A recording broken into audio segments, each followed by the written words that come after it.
But I only wear ties that cost like 99 cents or less, and so that's the real trick, is to like go to thrift stores and find things that are so ugly or so bizarre nobody else wants to wear them, and then to wear them anyway. So I totally changed up the set that I was going to do tonight because I'm like that. I had a really shit day at work today.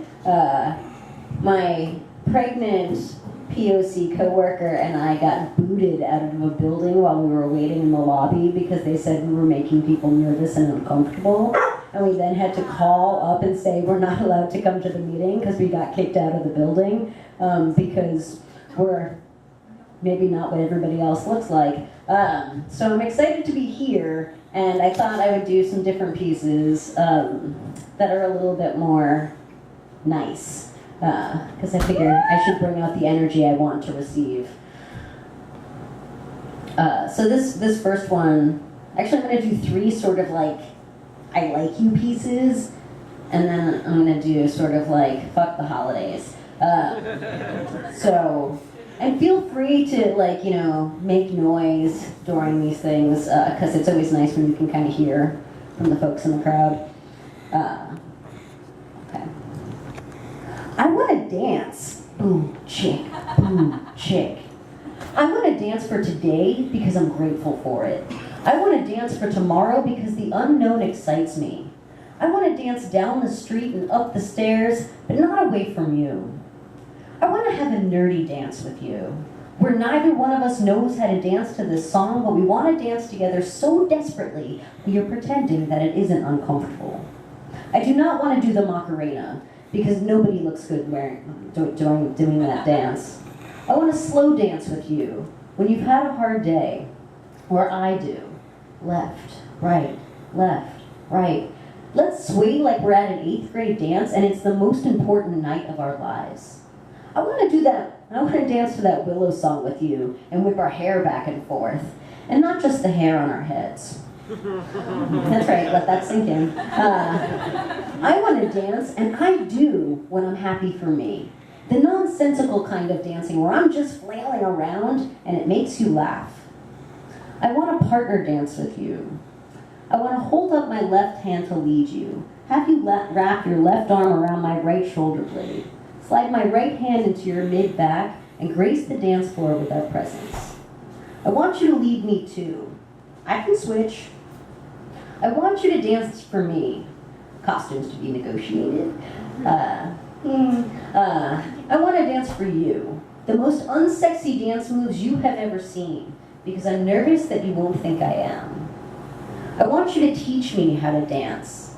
Be gentle. I am more delicate than I present, but I can be a good student. Let me show you. I want to dance together and by myself and sometimes with different people, and you too. Parameters to be negotiated. I want to choreograph dances with you that would make the Kama Sutra blush and flexible. I don't want to dance for the Lord. That Michael Flatley guy really ruined the song and the jig for me. I used to jig, but that is a dance of my past, my pants. I need you to dance for yourself, for me, with me, and maybe beyond. I am like a dance marathon. I can be exhausting. So my exes tell me, but I'm worth it. Let's do the hokey pokey together and find out what it's all about. Let's learn if it's a dance better horizontally versus vertically. See? I put my left hand where? You put your right leg there? Oh, that's what it's all about. You may be more than one person. I don't know since I haven't met any of you yet. But I hope you'll accept my invitation when I ask you to dance.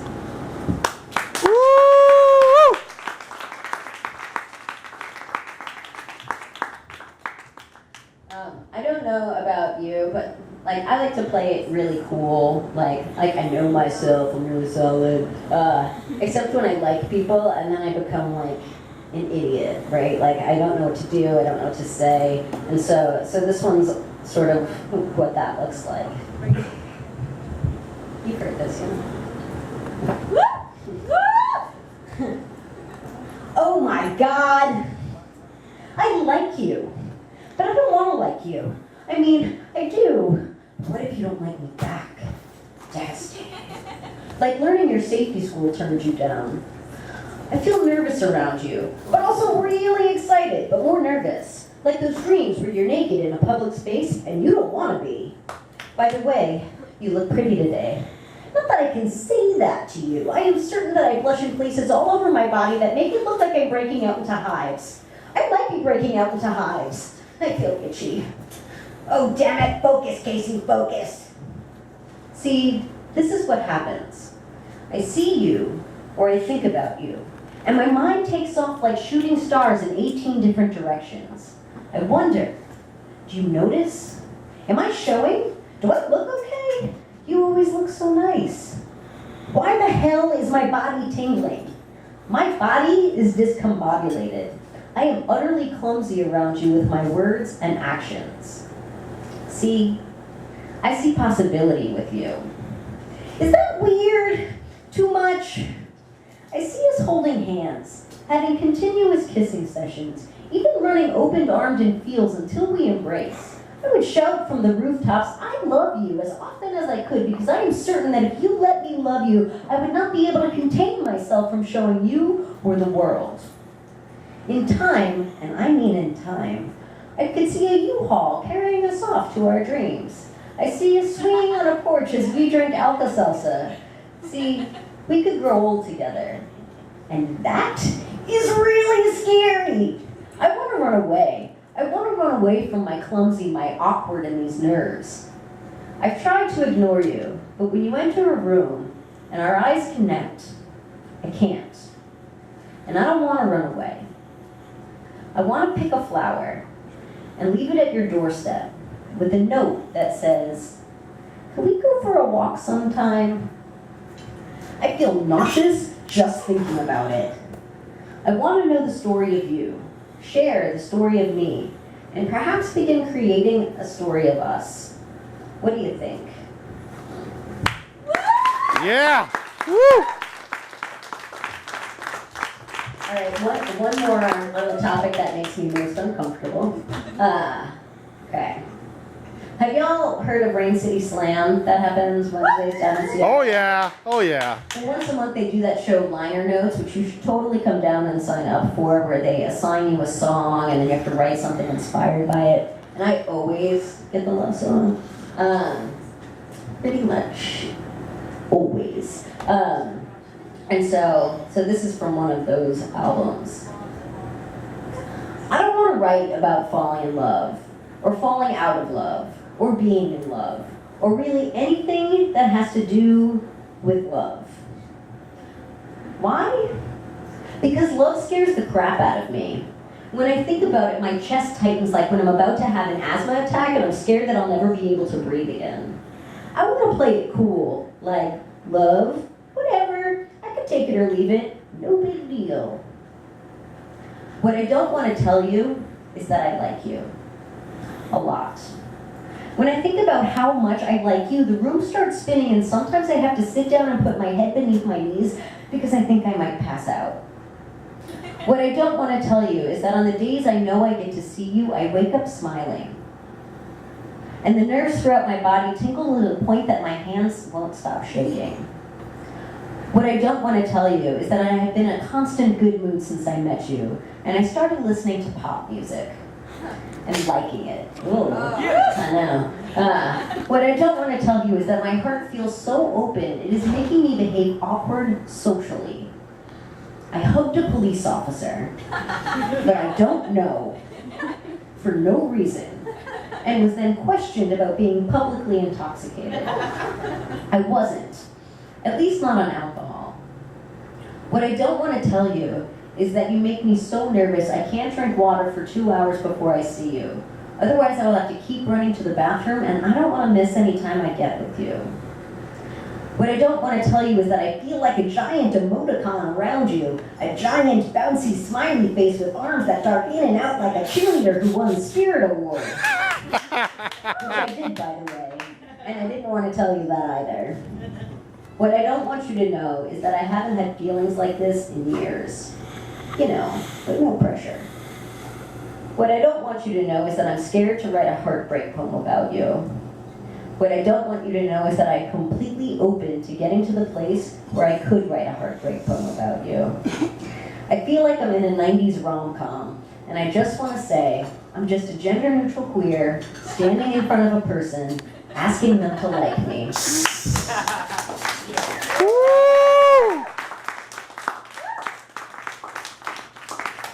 Okay, so this last one, I wrote a long time ago, but I really want to read it because it has to do with the holidays, and that seems timely, and it's maybe not like, the holidays are so awesome. It's very different than that. I'm like, fuck the holidays.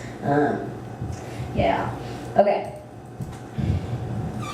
When I hear the song, have a holly jolly Christmas, it's the best time of the year, I think to myself, for who? Whether you celebrate Thanksgiving, Kwanzaa, Hanukkah, Christmas, or not, most of the folks I know roll their eyes or make the sound, ugh, at the stress that comes along with the actual holiday days or their family activities. I have a lot of reasons for trying to avoid these days, like, my family doesn't want me there. The overt and subtle racism, the overt and subtle homophobia, the overt and subtle sexism, the overt and subtle classism.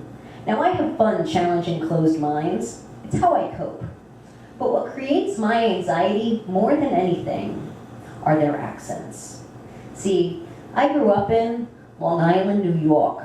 Ugh. I cannot even hear the accents on the radio or in movies without feeling my whole body tense up, including my teeth. Allow me to paint the picture. It's Christmas, and my family, who never goes to church, has statues of baby Jesus and Mary all over the house and bless themselves every time they pass one of these statues. We are an Italian people. The volume of our voices gives new meaning to the word loud. Everybody yells because nobody listens. Look. Oh my God, I can't believe you're here. Father, forgive me for taking your name in vain, but Marona Mia, I can't believe you actually showed up to something. This language and the volume is complemented by a lot of hand and full body movement, like boisterous waving, pointing, squatting, and slapping of one's own face. I didn't notice the accents growing up much, but I didn't speak either. Now it's just too much. It's too much! The living room and kitchen are full of people, and it's overwhelming. Joe, come over here and help your grandmother, says one mother, and Joe will respond, what, Ma, what? I'm in the middle of something, give me a damn minute. All of the other mothers are stunned by this and whisper, sort of, oh, can you believe he talks to his mother like that? If my Jimmy spoke to me that way, he'd learn the meaning of sleeping with the fishes. My hand to God.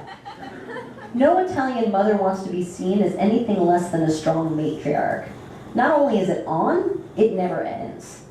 Something will be said like, oh, really, Joe, really? I don't let your father talk to me that way. You think I'm gonna let you get away with it? There's a smack to the back of the head, and get up, you stupid lazy ass, and go help your freaking grandmother. The mother will continue raising her arms and head to the ceiling, St. Christopher, give me strength so I don't kill my freaking children. Conversations like this don't stop, ever. Once I open the door and enter the house, it will be nonstop until I return to JFK. Being the only family member to leave New York is not easy. I am viewed as a traitor. At least 24 times during my first hour of being there, I will hear something along the lines of, oh, look who has time for their family. I mean, some people are okay being all alone, abandoning their family, but I couldn't do it. As my time there continues, my mind begins to unravel. When I combat homophobic statements, you're just too sensitive. When I confront racist attitudes, you're a little hippie on the West Coast. When I challenge sexist statements, you're just angry at all men. It's not true, actually. I chose and worked to lose my accent because I needed to show one more way that I am not like them. Yes. Woo! I think we should say thank you. Anise and I are really grateful that you let us come up here to do this because we were sort of like, hey, do we really want to come up and come to Everett Poetry? So thank you for letting us do that. Yeah.